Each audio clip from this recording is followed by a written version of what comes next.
I want you to imagine a moment that doesn't feel dramatic while it's happening. You check your bank account on a random Tuesday evening. Your salary just arrived. Bills are paid. Rent is gone. Groceries, transport, subscriptions, small unexpected expenses all accounted for. You scroll through the remaining balance and notice something familiar. It hasn't really changed. Maybe it's a little higher than last month. Maybe it's lower. But somehow, despite working consistently, despite trying to be responsible, the number refuses to grow in any meaningful way. You tell yourself the same thing many people do. Once I save my first real chunk of money, things will get easier. Financial experts often talk about investing, wealth building, and financial independence as if money naturally accelerates once you start earning. Charts show smooth upward lines. Compounding curves rise steadily. Long-term growth appears predictable and almost inevitable. But there's a phase almost nobody explains clearly. The first $25,000. For most people, this is the slowest, most frustrating, and psychologically exhausting stage of building wealth. It takes longer than expected, requires more discipline than imagined, and often feels like progress isn't happening at all. And yet, something strange happens after crossing that threshold. Money begins behaving differently. Savings start growing faster. Emergencies feel less catastrophic. Financial decisions become calmer instead of reactive. Opportunities that once felt impossible suddenly become realistic. The difference isn't motivation. It's math, psychology, and economic structure working together. Let's start with a simple reality that rarely gets discussed openly. Most people never reach their first meaningful savings milestone at all. According to consumer financial surveys conducted by the Federal Reserve, a significant portion of households struggle to cover even a $400 unexpected expense without borrowing or selling something. That statistic reveals something deeper than income inequality. It shows how difficult it is to build initial financial momentum when every dollar already has a job. When savings are close to zero, life operates in a constant state of financial friction. Every unexpected event resets progress. A medical bill erases months of effort. A car repair cancels planned savings.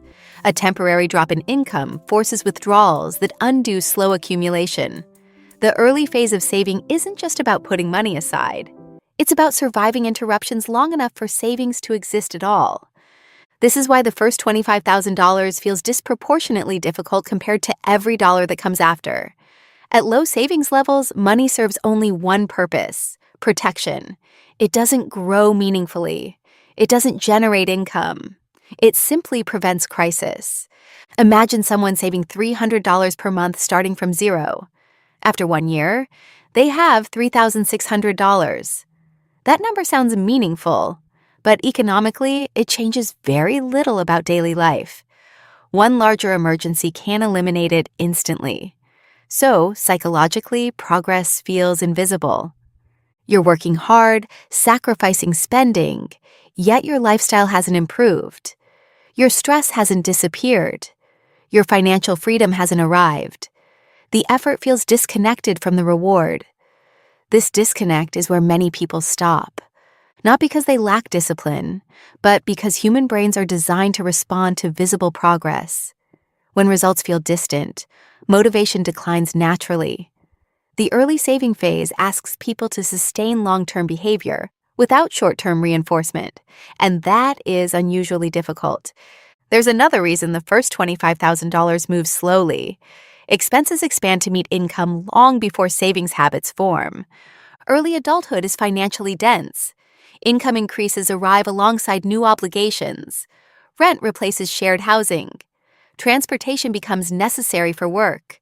Health insurance, family responsibilities, and social expectations all appear at the same time.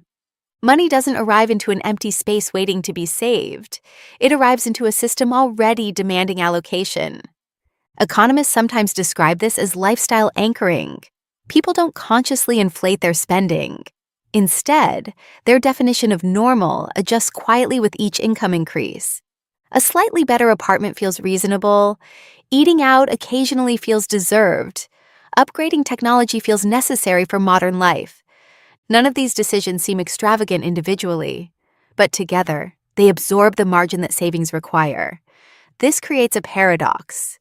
The period when saving matters most is also the period when saving feels least possible. Someone earning their first stable income often believes wealth building will begin later, after promotions, after stability, after life settles down. The assumption is logical. Higher income should make saving easier. But behavior formed early tends to persist. If saving is postponed until life feels comfortable, comfort often expands faster than income. The result is years of earning without meaningful accumulation. Now consider what happens when someone finally reaches $25,000 in savings. For the first time, emergencies stop resetting progress completely. A $1,000 expense no longer represents months of lost effort. It becomes a manageable reduction instead of a financial restart. The psychological experience changes immediately. Instead of feeling fragile, finances begin to feel resilient. This shift matters more than most people realize, because financial stress consumes cognitive energy. Studies in behavioral economics show that financial scarcity reduces decision-making capacity. When money feels tight, attention narrows toward immediate problems. Long-term planning becomes harder, not because people lack intelligence, but because survival concerns dominate mental bandwidth. Crossing an early savings threshold reduces that pressure. Decisions become more rational. Planning horizons extend. Investing becomes thinkable instead of risky. And this is where the mathematics of wealth finally begin to cooperate. At very low balances, investment growth is almost invisible. A 7% annual return on $2,000 produces $140 in a year. That amount barely registers emotionally. But the same return on $25,000 produces $1,750 annually. For the first time, money contributes meaningfully to its own growth. You are no longer the only engine pushing progress forward. Your savings begin working alongside you.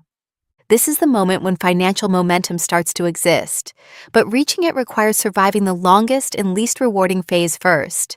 And that's why the first $25,000 feels uniquely difficult, not because people fail, but because the system provides almost no feedback that success is happening while they are building it. The reason the first $25,000 feels so difficult isn't just about motivation or discipline.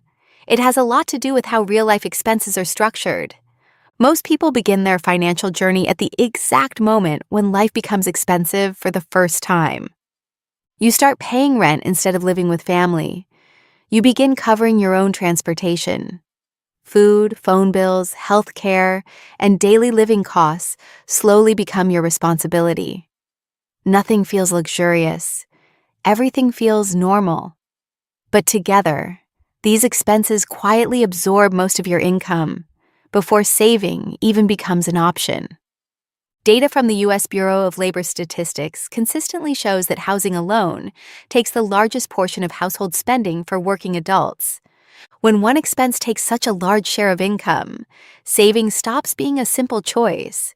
It becomes something you must fight space for. And early in a career, that space is very small. Income usually grows slowly at the beginning. Raises happen, but they arrive gradually. At the same time, the cost of living keeps rising. Over the past decades, wages have not increased as quickly as major expenses like housing and healthcare, which means younger workers often have less leftover money than earlier generations did at the same stage of life. So even when someone is working full-time and doing everything right, saving still feels slow. There's another reason progress feels invisible in the beginning. Compounding. The thing everyone says makes investing powerful barely shows up at first.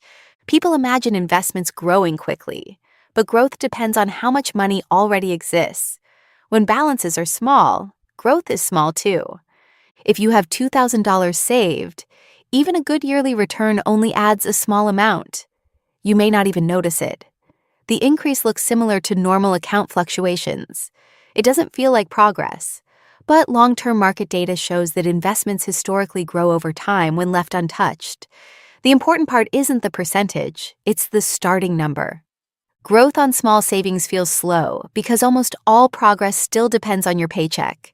You are doing nearly all the work yourself. That changes once savings become larger. Another challenge appears during the early saving phase. Small emergencies have oversized impact.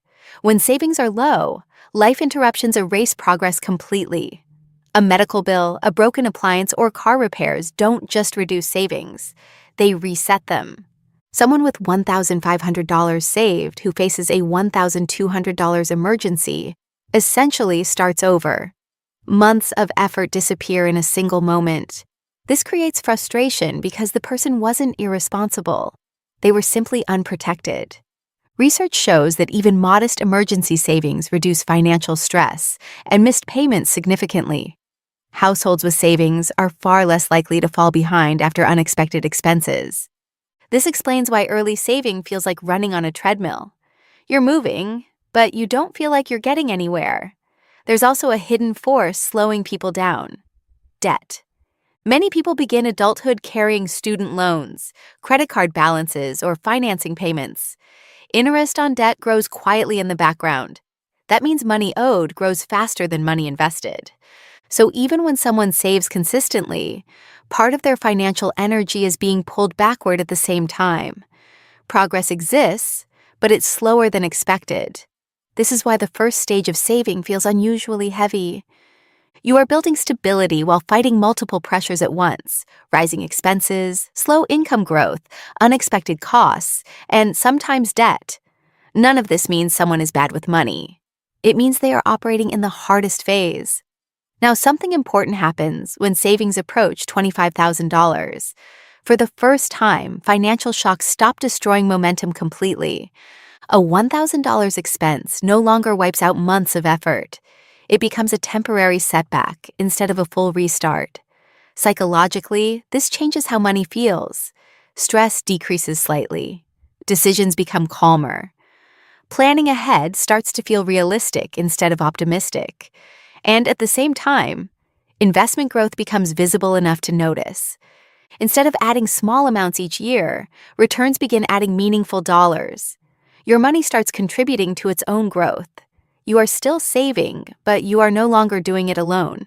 This is the turning point most people never hear about. The early phase of wealth building isn't slow because people lack discipline. It's slow because money behaves differently at small levels. Before $25,000, savings mainly protect you from emergencies. After $25,000, savings begin creating momentum. That shift is subtle, but it changes how progress feels. Effort starts matching reward. Saving stops feeling like sacrifice and starts feeling like movement. And once people experience that change, something else usually follows.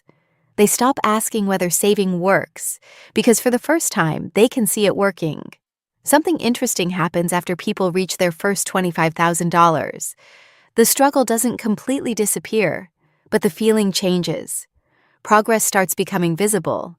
And when progress becomes visible, behavior changes naturally. Before this point, saving feels like effort without reward. Every dollar saved comes directly from sacrifice. You skip something today, and the benefit feels far away. Months pass, sometimes years, and the number barely seems to move.